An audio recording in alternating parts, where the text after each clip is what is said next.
Good Sunday morning and welcome into the Sports Source. We have a packed show today. I say that every week, but this week it's absolutely true. We're going to have to go into our no-huddle, up-tempo show today as we cover all things Tennessee, SEC, and NCAA. Let's get right into it. First segment of our show brought to you, as always, by the good folks at NovaCopy. There are a lot of companies out there that just sell copiers. Folks at NovaCopy refer to that as slinging boxes. That's not what they do. Yes, they do sell copiers, but they focus on overall workflow solutions for your company so you can increase your efficiency. It's an overall kind of a study they will provide for you on how to best improve your efficiency. Call NovaCopy this week. Find out for yourself what sets Benny Malicote and his team at NovaCopy apart from everybody else in town. NovaCopy. All right. Want to introduce the panel here. We got Vince Ferrara joining us from the Sports Animal, 990 over there. Thank you for joining us. 99.1 as well. I always forget that. Here we have Bob Hodge, who's a freelance contributor to Knoxville News Sentinel. Thanks to Bob. Mike Strange right here, sports columnist for the Knoxville News Sentinels. Tennessee Sports Writers Association named you guys the best sports section in the state this week. Congratulations to the News Sentinel. And we got Chuck Cavaleris right there, Golf News for Tennessee. You already hitting the links? Yes, sir. Okay, figured. Okay, here we go. Plenty of SEC and NCAA news to come up, but let's start with the shocker of the week locally. Redshirt freshman Riley Ferguson will not be part of UT's team this fall. This was the guy that a lot of fans had hoped would be the quarterback going into spring practice, mainly because no one had ever seen him. You know, it's the unknown, which meant he could have been Joe Montana. Thoughts on the quarterback situation with Ferguson out of it? We'll get to the Ferguson issue in a second, but now you're left with senior Justin Worley, Josh Dobbs, who started some at the end of last season, Nathan Peterman, who had a very bad half at Florida. Those are your guys. Thoughts on the quarterback situation minus Riley Ferguson? It hurts because it hurts your depth, it hurts your options, and even though you'd never seen Riley Ferguson, even though he had a bad spring game, I think a lot of people thought last year he would have gone in before Dobbs when Worley got hurt. So I think it hurts you. Now, how much it hurts you, it depends on a lot of different factors, but there's no way that this can be a positive for Tennessee. Yeah, I think short term, the depth is the biggest issue. I think Dobbs still has a great chance to be a very good quarterback in this league. I agree. And then Worley was going to get the starting position anyway, in my opinion. So I think short term, you're fine. And if there is a positive, it's going to open up a position come recruiting when you really need the player that's going to be your quarterback of the future. It just didn't work out. He didn't take control of the position when you thought he would. Last year, I thought in the second half of the season he would be the guy that would emerge as your quarterback, and it just never really panned out. Well, he had the injury. Yeah. So, I mean, that kept him off the field, but everybody was talking, to your point, everybody was talking that he was going to be the guy. And part of this is you're also getting more and more, and this always happens, but the leaks come after somebody leaves, but there's been a lot of reports now that he was not when you say taking control, he was not doing what he needed to do away from the field on an equal level with Worley, Dobbs, and Peterman in terms of grabbing that position, holding on to it, and saying, this is mine. There were some rumors of off-field stuff. What is it? They have the Unity Council over there, they call it. 3 quarterbacks were on it. There was one that wasn't. It was Riley Ferguson. To that, if it tells me anything, it tells me that this staff isn't like the last staff who didn't care what Tyler Bray did off the field, didn't care if he studied or not. You're our guy. This doesn't sound like the UT coaches were completely thrilled with the way he was handling it, and it's kind of at least it's being spun as sort of a parting of the ways. Everybody's happy.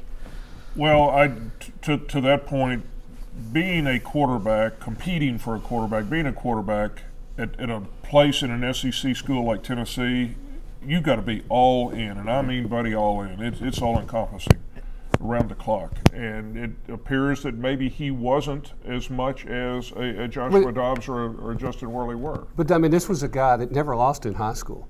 You could probably make the case that things might have been too easy for him because even at UT, they thought he was the most talented, but they also thought he was the most inconsistent.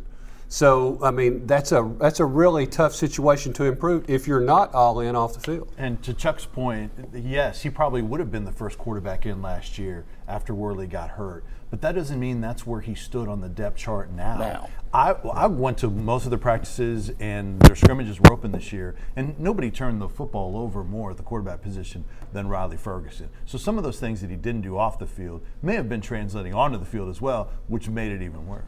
Well, and I think to the point, quickly about the coaching staff.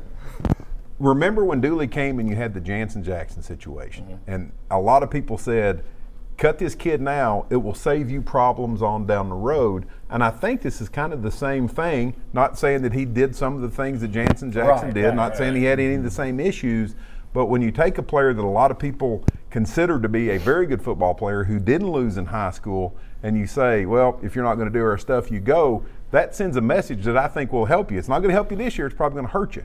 But 2-3 years down the road, it probably will help you somewhat. One thing I think is interesting is so many people have written off the guys that are over there now. They're just, Worley. Okay, I think there is a ceiling there, but let's see. I mean, he's got a second year now in this system.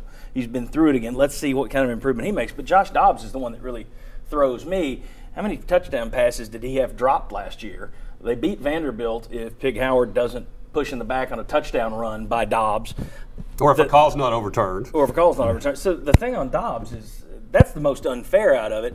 Who knows if he'll be good or bad, but I look at him, I still see potential. There are a lot of people that say, nah, he had his chance against 3 of the top 5 teams in the country and he didn't perform.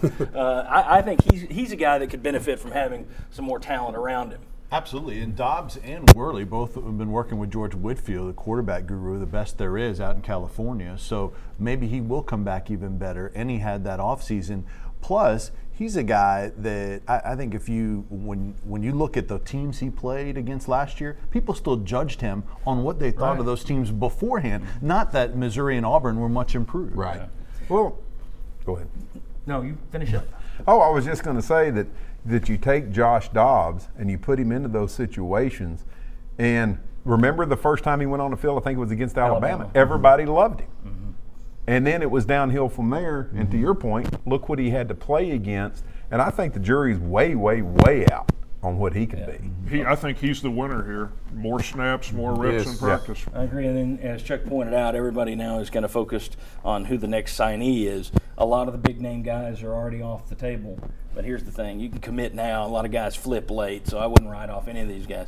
Torrance Gibson is the 5-star kid out of Alabama that Auburn's chasing, that Ohio State's chasing, that Tennessee's right up there in the mix with him. A lot of people feel, okay, it's him or bust. I don't buy that. No. I mean, guys come out of nowhere. You see 3-star guys that go to the NFL. I wouldn't hit the panic button just yet on UT's quarterback situation. What about defensive end? Redshirt freshman didn't play due to injury. Malik Brown transferring out. The only issue I see there is you've only got so many bodies on your defensive line. You got 16 scholarship players on your defensive line, and about 15 of them have 0 experience. The only thing I see as a problem there is just depth. Yeah, and he was a guy that had a hard time staying healthy too, so that's another one of the unknowns with him. You just don't want to lose many more. That's right. You can't afford to lose anybody. By injury or whatever. Yeah. All right. The Vols' early season television schedule is set. Here you go, the first 3 games. Utah State will be a 7 o'clock game on Sunday, August 31st. We will have your pregame show right here in our normal time slot, 11 a.m. on WATE. And then the next week, Arkansas State. Ooh, it's going to be a hot one. Noon on the SEC Network. And we'll talk about the SEC Network and whether you'll be able to see it here in Knoxville, what you might have to do to get it. And then finally, September 13th at Oklahoma. That's going to be a night game, 8 p.m., either right here on WATE and ABC or ESPN, ESPN2. Don't know how long anybody's going to stay tuned to that one because that one has the makings of this year's Oregon game. We'll see. All right. When we come back, we're going to take a look at some of the changes that were proposed this week at SEC meetings. Some of the changes might be coming our way.